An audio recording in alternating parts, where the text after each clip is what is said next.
തിരഞ്ഞെടുത്തിരിക്കുന്ന വേദഭാഗം വിശുദ്ധ മത്തായി എഴുതിയ സുവിശേഷം 20-ാം അധ്യായം 25 മുതൽ 28 വരെയുള്ള വാക്യങ്ങൾ.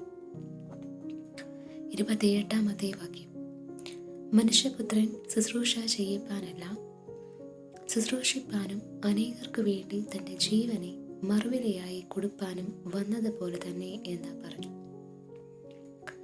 വിശുദ്ധ മത്തായി എഴുതിയ സുവിശേഷം 19-20 അധ്യായങ്ങൾ യേശുവിൻ്റെ യെരുശലേമിലേക്കുള്ള യാത്രയാണ് വിവരിക്കുന്നത്.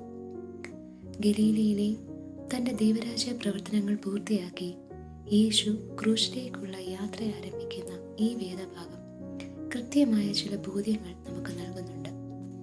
16-ാം അധ്യായം 21-ാം വാക്യത്തിലും 17-ാം അധ്യായം 22-23 വാക്യങ്ങളിലും തനിക്ക് വരുവാനിരിക്കുന്ന ക്രൂശമരണത്തെക്കുറിച്ച് യേശു മുൻകൂട്ടി ശിഷ്യന്മാരോട് പറയുന്നുണ്ട്.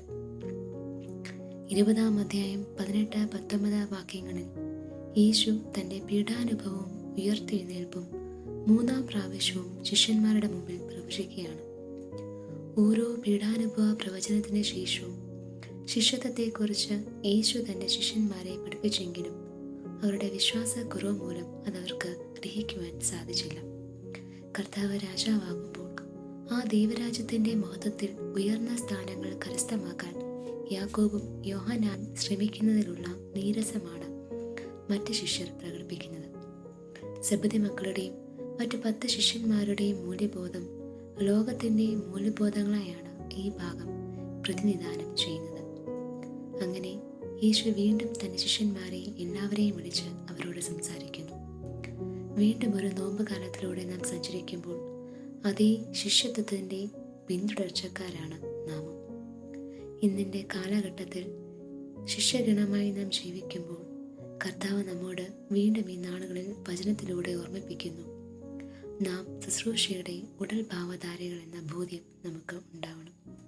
നാം ശുശ്രൂഷയുടെ ഉടൽ ഭാവധാരകൾ. ശുശ്രൂഷ ഇടങ്ങൾ ധാരാളം വർദ്ധിക്കുകയും എന്നാൽ ശുശ്രൂഷ മനോഭാവമുള്ളവർ കുറഞ്ഞു വരുന്ന ഇന്നിൻ്റെ ജീവിത ഇടങ്ങളിൽ ദൈവസ്വരൂപത്തിൽ സൃഷ്ടിക്കപ്പെട്ടവരായ നാം ശുശ്രൂഷയുടെ പൂർണ്ണഭാവം ജീവിതത്തിൽ പുലർത്തേണ്ടത് കാലത്തിൻ്റെ ആവശ്യകതയാണ്. ആധിപത്യവും യജമാനത്വവും പുലർത്തുവാനും നേടിയെടുക്കുവാനും ഒരു മടിയുമില്ലാത്ത സമൂഹമധ്യേ ജീവിക്കുമ്പോൾ ക്രിസ്തു ശിഷ്യർക്ക് ഒരല്പം വേറിട്ട വിളിയാണ് ലഭിച്ചിരിക്കുന്നത്.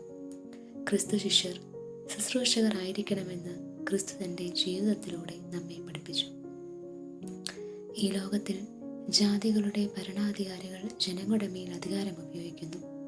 അധികാരമോഹികൾ മറ്റുള്ളവരുടെ മേൽ അധികാരം നടത്തുന്നു. എന്നാൽ ദൈവരാജ്യ മൂല്യം ഇതിൽ നിന്ന് വ്യത്യസ്തമാണ്.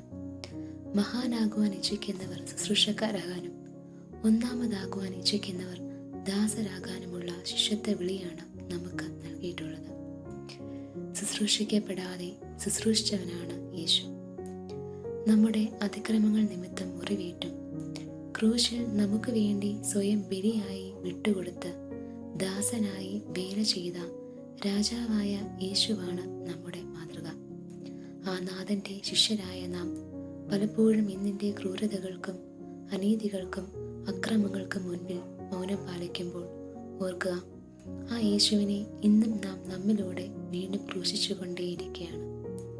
സ്വന്തം ജീവനെ നൽകി മാതൃക കാട്ടിയ യേശു നമ്മോടും ആവശ്യപ്പെടുന്നത് ദൈവത്തിൻ്റെ മഹത്വത്തിനും മനുഷ്യൻ്റെ നന്മയ്ക്കും വേണ്ടി എളിമയോടെ പ്രവർത്തിക്കുക, പരസ്പരം ശുശ്രൂഷിക്കുക എന്നതാണ്. ഒന്നും തിരികെ പ്രതീക്ഷിക്കാതെ ശുശ്രൂഷ ചെയ്യുമ്പോൾ മാത്രമാണ് ശുശ്രൂഷ മനോഭാവം ഉടലെടുക്കുന്നത്. വലിയവരാകാനും ഒന്നാമതാകാനുമുള്ള നമ്മുടെ ജഡിക സ്വഭാവത്തെ ചെറുത്ത് തോൽപ്പിച്ച് ദൈവം ദാനം നൽകുന്നതായ ഓരോ നിമിഷവും നമ്മുടെ കഴിവിൻ്റെയും അറിവിൻ്റെയും പരമാവധി സമൂഹത്തിൽ എളിമയോടെ ശുശ്രൂഷിക്കാനും പ്രവർത്തിപ്പാനും ദൈവം നമ്മെ ശക്തീകരിക്കട്ടെ. അപ്രകാരം നാം ശുശ്രൂഷയുടെ ഉടൽ ഭാവധാരകൾ എന്ന ബോധ്യത്തിൽ ഉയർത്തെഴുന്നേറ്റ കർത്താവിനെ മുറിവേൽപ്പിക്കാതെ എക്കാലവും സാക്ഷീകരിപ്പാൻ ഈ നോമ്പിൻ്റെ നാളുകളും ധ്യാനങ്ങളും ജീവിതചര്യകളും നമ്മെ സഹായിക്കട്ടെ. നമുക്ക് പ്രാർത്ഥിക്കാം. നിത്യനായ ദൈവമേ, നിന്റെ ദാസി ശുശ്രൂഷയുടെ വിളി അനുനിമിഷവും തിരിച്ചറിഞ്ഞ് ശുശ്രൂഷ മനോഭാവമുള്ളവരായി എക്കാലവും ജീവിപ്പാൻ ഞങ്ങളെ സഹായിക്കണമേ. ആമേൻ.